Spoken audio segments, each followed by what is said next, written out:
Dillian looked at Chrissy the same way he had seen man looked at woman on TV. "Chrissy, please," he said softly. "Let's do that thing again, the one the man and woman did in the video. I like it. It's so nice." Tears welled up in Chrissy's eyes as she shook her head. "No, Brother Dillian, I won't do that again. It hurts so much I never want to do that in my life again." Are you wonder why these children reached such a point? Why is Dillian asking Chrissy to do something so unspeakable? How did it get here, and where are their parents in all of this? Stay with me as we uncover the heartbreaking story of Dillian and Chrissy. 9-year-old Dillian and his 7-year-old sister Chrissy were often left alone at home. Their parents, Mr. and Mrs. Peters, were working professionals. Dillian and Chrissy has grown used to being by themselves, but it was far from something they enjoyed. They tried to entertain themselves with board games or drawing, but the TV always seemed to lure them in. One particular evening, Dillian was watching a late-night show featuring bright lights, loud music, and adults laughing and talking in a way that seemed odd to him. The scenes moved quickly, filled with excitement and intrigue. Curiously, he called out to Chrissy, who was in the other room, "Chrissy, come here, look at this." Dillian's voice echoed down the hallway. Intrigued, Chrissy rushed into the living room and sat beside her brother. The two stared wide-eyed at the screen, mesmerized by the flashing colors and fast-paced music. They didn't understand much of what was being said, but it seemed fun, so they kept watching. "Why are they doing that?" Chrissy asked innocently, her forehead creased in confusion. She didn't understand the content, but felt it was different from the shows they usually watched. "I don't know," Dillian replied. "Maybe it's something fun that grown-ups do." The scenes continued, leaving their young minds confused yet curious. They didn't know it yet, but the images they were watching weren't meant for their eyes. They were unknowingly stepping into a world far more complex than their understanding. Days passed after Dillian and Chrissy has watched that strange TV show, but the images remains fresh in their minds. The curiosity planted within them grew, soon becoming something they couldn't ignore. One afternoon while their parents were at work, Dillian looked at Chrissy, his face lit up with excitement. "Chrissy, do you remember that thing we saw on the TV?" he asked quietly, a mischievous glint in his eyes. Chrissy's face tensed as the unsettling images crept back into her thoughts.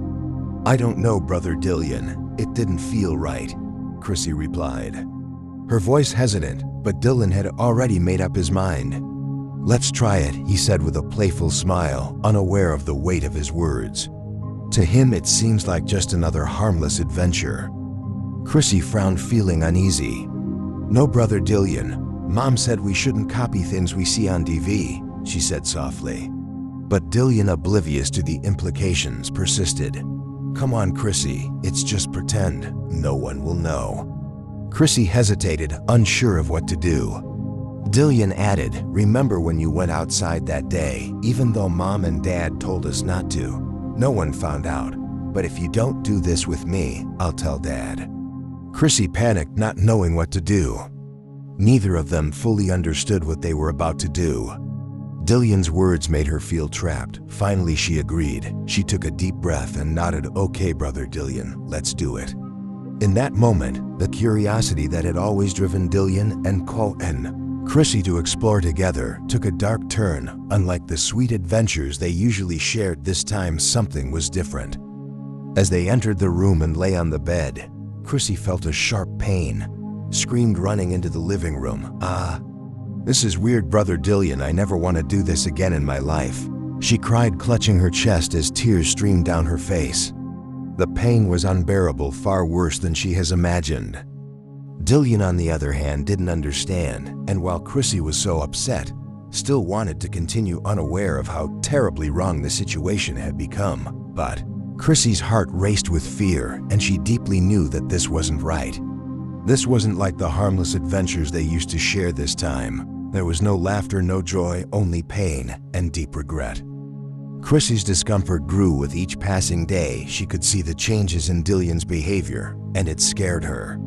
He had become more stubborn, more insistent, and Chrissy could feel that he was no longer the playful brother she once knew. The innocence that had once defined their bond seemed to have slipped away. One afternoon when their mother came home briefly to pick up some documents, Chrissy felt an overwhelming need to speak up. She couldn't bear the silence any longer. "Mom, can I talk to you?" she asked hesitantly, her voice trembling as she approached her mother. Mrs. Peters, distracted by phone calls and her growing to-do list, barely looked up. "Not now, Chrissy. I'm in a hurry," she replied, juggling calls and glancing at her watch. Chrissy stood there for a moment, her heart sinking, her mother's sigh clearly stressed. "Later, darling, be a good girl, all right." She barely accepted her daughter's compassion as she once again stepped out the door. Chrissy's tiny voice faded into the background, drowned by the noise of her mother's busy life. She retreated to her room, tears streaming down her cheeks. Her heart ached, but she felt invisible in a home that was supposed to be a safe place. All she wanted was for her mother to hear her, to understand the weight of her pain.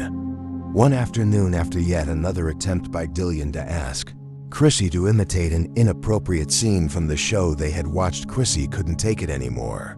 She ran out of the house, her small body shaking with fear and confusion. She didn't know where to go. She found herself standing at the door of their kind neighbor, Aunt Grace. "What happened, Chrissy?" Aunt Grace asked, kneeling down to meet her at eye level. Chrissy couldn't hold it in any longer. She burst into uncontrollable tears, sobbing as she spilled everything. Dillian requests, the growing fear inside her, and the discomfort. Aunt Grace wrapped Chrissy in a comforting hug. "You did the right thing by telling me," she said softly, her voice warm. "You don't have to carry this alone. I'm here for you, and we'll figure this out." Chrissy clung to Aunt Grace, finally feeling a sense of relief. The weight that had been pressing on her chest has seemed to lift slightly. "I'm scared," Chrissy's whispered. "What should I do?" Aunt Grace smiled gently and wiped her tears. "Don't worry, my dear, I will help you. You're safe now." The parents were shocked, and at first they were in defense mode. Dillian wouldn't do something like that. Mr. Peters said, his voice firm with disbelief. Maybe they misunderstood what they saw. Mrs. Peters tried to downplay the seriousness of the situation, but Aunt Grace was firm. "The children see what they see, and they're given enough material to make sense of it," she said. "You've been so focused on work that you've forgotten to see what your children are watching. This is a warning," she added, her voice steady and filled with concern. Mr. and Mrs. Peters were silent, realizing that their actions, although unintentional, had made their children vulnerable to dangers they hadn't even considered. Accepting this was not easy for them, but they knew they had to change.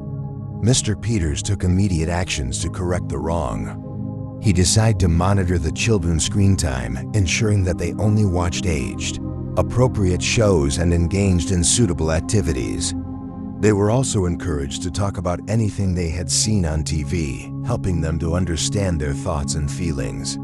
In addition to these changes, Mr. Peters arranged for both Dillian and Chrissy to speak with a counselor. They knew their children needed guidance to understand their emotions as they recovered from their experiences. The family made a conscious effort to spend more quality time together. In the evenings, Mrs. Peters would read stories to Dillian and Chrissy before bed, while Mr. Peters kept them engaged in fun games. Gradually, the siblings started laughing again, rediscovering their bond through positive, healthy activities. It was a journey, but the Peters were committed to ensuring their children grew up in a safe and nurturing environment, free from the dangers of inappropriate content. Months passed, and the Peters became a more attentive and present family. Mrs. Peters made a conscious decision to reduce her work hours, making her family a priority. Mr. Peters, who had always been busy with work, started dedicating his weekends to spending time with Dillian and Chrissy. Under this new attention and love, the children blossomed. Dillian and Chrissy felt more confident, knowing they could approach their parents about anything on their minds. The painful silence that had once filled their home was replaced by laughter, love and warmth of a family learning how to truly be there for one another. One evening, as they sitting together playing a board game, Chrissy turned to her parents with a thoughtful expression. "Thank you for listening to me now," she said softly. Her words, though simple, were filled with meaning. They brought tears to Mrs. Peters' eyes, and in that moment, The family understood the true importance of their relationship. The greatest gift they could give each other was their attention, love, and presence in one another's lives. This was a new beginning for the Peters based on stronger bonds and a deeper understanding of what truly matters. This is the end of our story. This story teaches us that the greatest gift we can give our children is our attention and love. Children should feel that their words are being heard and understood, especially when they are trying to share something important. Change begins by listening to their voice. Thank you for watching. If this story touched your heart, don't forget to hit the like button and subscribe for more interesting stories. Share your thoughts in the comments below. Until next time, goodbye.